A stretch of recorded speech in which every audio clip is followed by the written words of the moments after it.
The journey so far 3 days, 5 lessons. I figured this out now, right?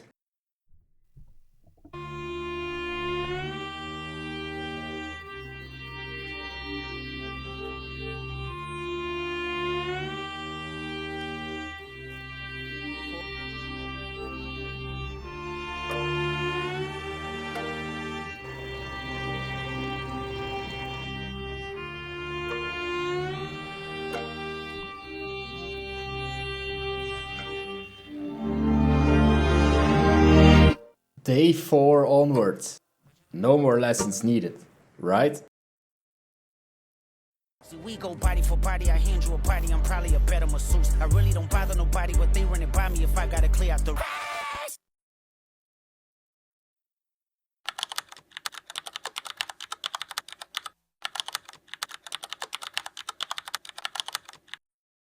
For a country where you're supposed to be constantly wet, this wasn't a bad morning. Not bad at all. The thing is, when you're wild camping, you're always kind of looking over your shoulder, which gives you stress. So just paying for a spot in a field, it felt weirdly peaceful for the first time now. Having learned from the suspicious guy, I now became the stalker myself. Luckily I was only stalking the beach. Simply because it was so wonderful. This is day 3. I'm ready to ride into Dingle itself, the down Dingle, and Slee Head Drive with my bike. Because I booked a campsite today, I don't need to take my stuff onto the bike when I'm riding into Dingle, which is great, which will hopefully give me more speed, flexibility. I'm not taking my bike repair kit with me, so hope it doesn't fail on me today, but look at it, it's looking shiny, strong. I'm confident in it. Lesson number 6.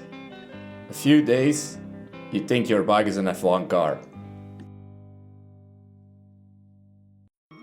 After recharging in the morning, I went on my way to Dingle.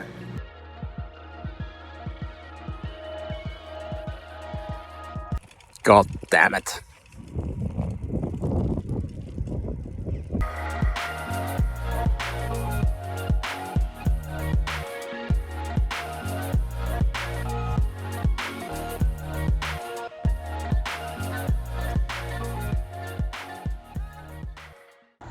We have arrived in the nice town of Dingle. Dingle was nice, well worth a visit. Also, they do have their own local guy playing a flute next to a donkey, like every other normal town has, I guess. After a brief walk in Dingle, I decided to first go a little bit further down, I believe Slee Drive, and see East Tower.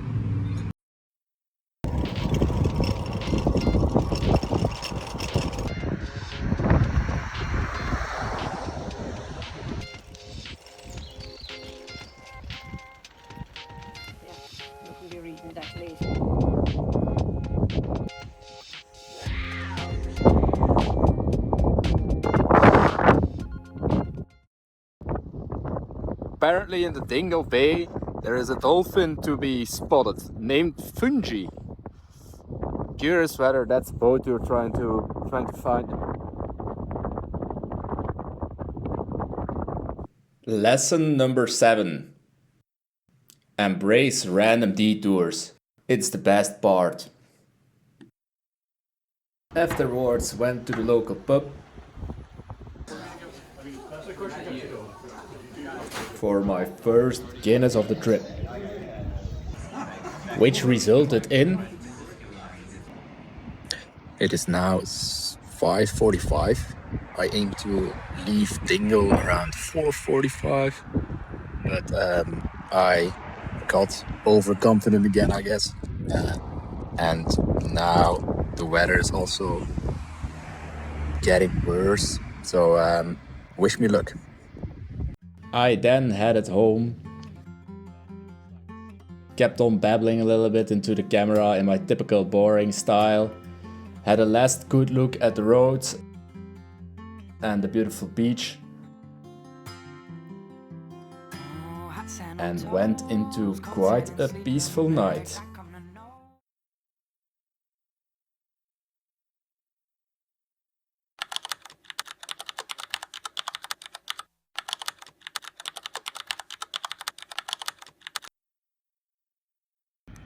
It is the morning of day 4. I just packed my bags and heading to Glen Bay today. I am eating some bananas and some fruit and nut mix. I'm starting to think that taking like cooking gear with me actually was a mistake, or at least like too much. I haven't used it once. Let's see. Lesson number 8. Don't believe everything Rick says, unless you're the bananas and nuts and some quick snack from the pub will do today type. Then went on my way to Glen Bay, filming some random stuff in my typical style, I guess, thinking it's interesting. Also passing through Milltown.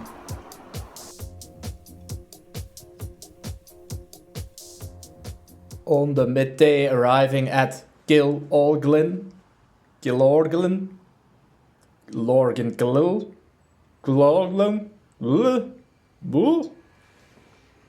Killorglin. A serious thing has to be said though. I love how all these small towns still have their own coziness and uniqueness to them. Look at these houses in the garden there.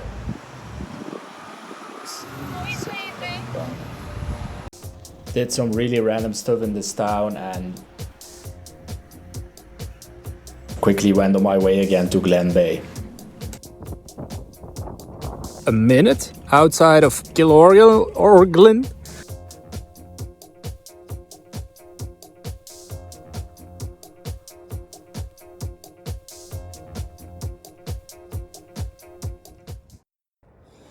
I made it to Ross Bay Strand, which is right past Glen Bay.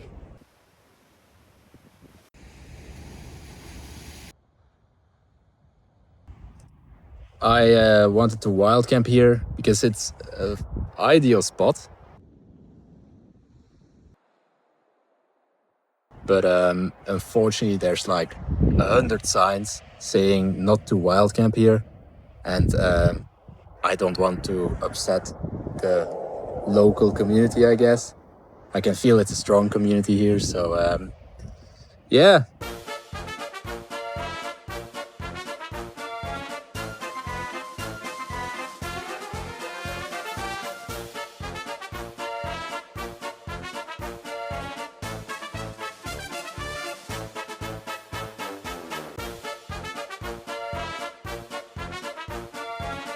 Lesson number 9. Ross Bay has a strong community, or don't believe everything Rick says. Luckily I quickly found a paid spot that was still having a great view, so and good, all good. Again, a peaceful night.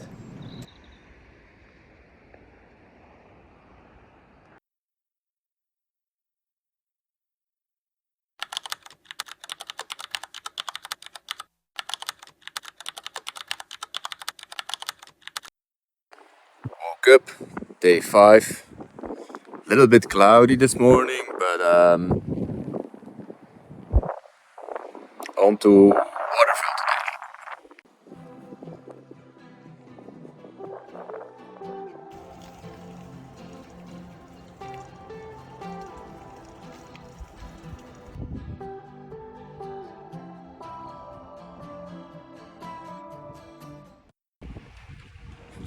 The good thing about being on a bike is though, if you're cold, 3 minutes later you're not anymore.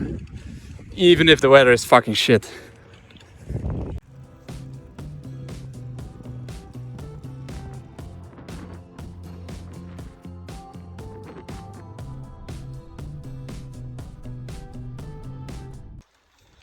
Today is a fucking climb the whole time.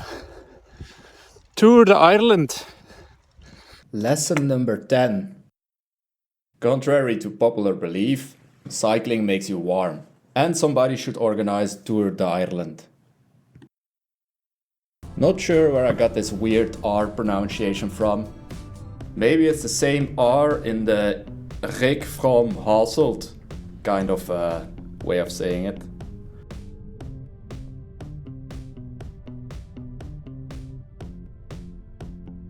Anyway, I then arrived in Cahersiveen. I hope I'm pronouncing that right, probably not.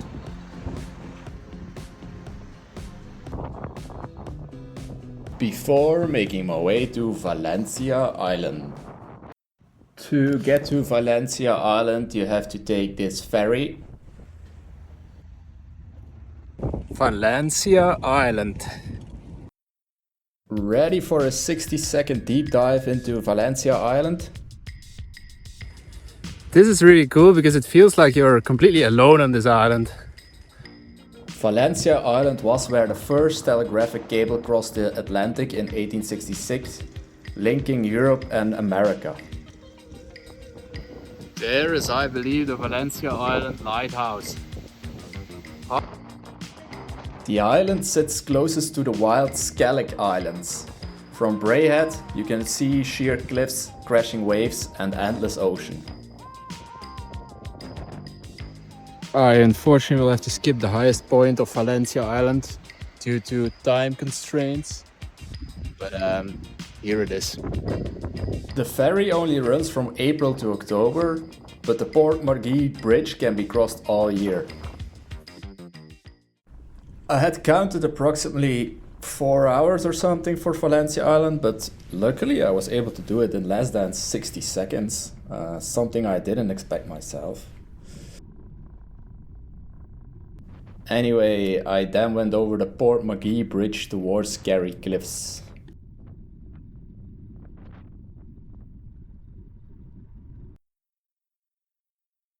Here comes my epic film about Kerry Cliffs.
And because otherwise a visit to the Kerry Cliff would maybe be not epic enough, there are also some llamas in the field here.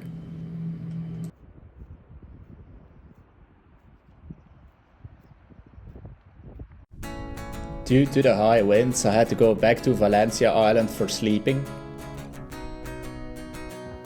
Did you know, by the way, that the Port Margee Bridge is open 365 days per year for access to Valencia Island? I went back to a parking on Valencia Island that doubled as a camping at night.